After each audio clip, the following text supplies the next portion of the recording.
Ace Lightning, a game released for the PlayStation 2 in 2002, serves as an example of a tie-in that fails to live up to its potential. Developed by Absolute Studios and published by BBC Multimedia, the game is based on the popular British-Canadian children's TV series Ace Lightning, which aired on CBBC, Children's BBC, and other channels around the world from 2002 to 2004. Unfortunately, while the show enjoyed moderate success thanks to its blend of live action and CGI characters, the game adaptation did little to capture the imagination of its target audience. Instead, Ace Lightning for the PS2 is a bleak and uninspired attempt at a third-person platformer, lacking innovation and stylistic cohesion, and marred by a series of missteps in both design and execution. The early 2000s was a period of rapid experimentation for BBC Multimedia, which sought to extend the reach of its popular TV properties into the world of video games.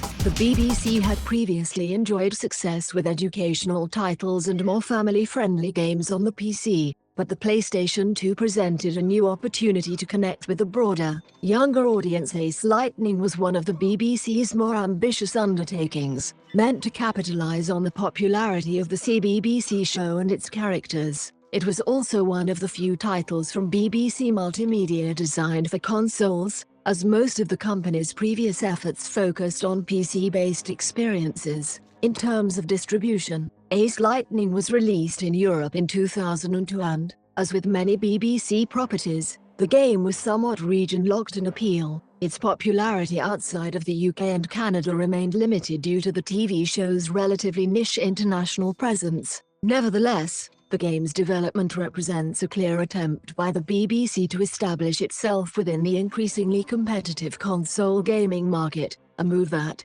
given the poor reception of this title, did not succeed in the way the BBC might have hoped. Ace Lightning is one of only a handful of BBC-affiliated titles to make their way to the PlayStation 2. At the time, the BBC was more focused on PC-based interactive experiences, usually designed to support its educational and children's programming. However, the release of the PlayStation 2, the best-selling console of the era, presented an opportunity to reach a wider and potentially more lucrative audience. Unfortunately, Ace Lightning reflects some of the BBC's growing pains in transitioning from educational and PC gaming to more mainstream console gaming. BBC Multimedia seemed ill-equipped to handle the demands of console development, particularly for a game aimed at a younger, action-oriented audience. The PS2 had seen some impressive releases in the third-person platformer genre by the time Ace Lightning arrived, with games like Ratchet & Clank and Jak and Daxter raising the bar for quality. Against this backdrop, Ace Lightning felt like an underwhelming, half-hearted entry. The game loosely follows the plot of the TV series, which centers on the titular character Ace Lightning, a hero from the Lightning Knights who is transported from a video game world to the real world. His mission is to collect pieces of the powerful Amulet of Zoar, and stop the evil Lord Fear and his minions from using it for nefarious purposes. In the game, players control Ace as he navigates a series of dark, maze-like levels, collecting pieces of the amulet while battling an assortment of forgettable enemies. While the core story may sound engaging on paper, the game's execution leaves much to be desired. The narrative is poorly fleshed out, with minimal dialogue and little emotional investment in the characters. Fans of the show will find little depth in the game's story, and newcomers will struggle to understand the world of Ace Lightning beyond the most basic premise. The game also suffers from a tonal disconnect. The show, while occasionally dark in its themes, was ultimately aimed at children and maintained a level of light-heartedness through its colorful characters and humor. The game, however, adopts a much bleaker tone, which doesn't seem to fit with its intended audience. This is reflected not only in the narrative but also in the game's overall design and presentation. One of the most glaring issues with Ace Lightning is its art style, which feels at odds with the tone of the TV show and the expectations of its audience. While the series had a relatively colorful, comic book-like appearance, the game is dominated by dark and oppressive environments. The levels are often shrouded in shadow, with muted colors and a foreboding atmosphere that feel more appropriate for a horror game than a children's platformer. The environments themselves are uninspired,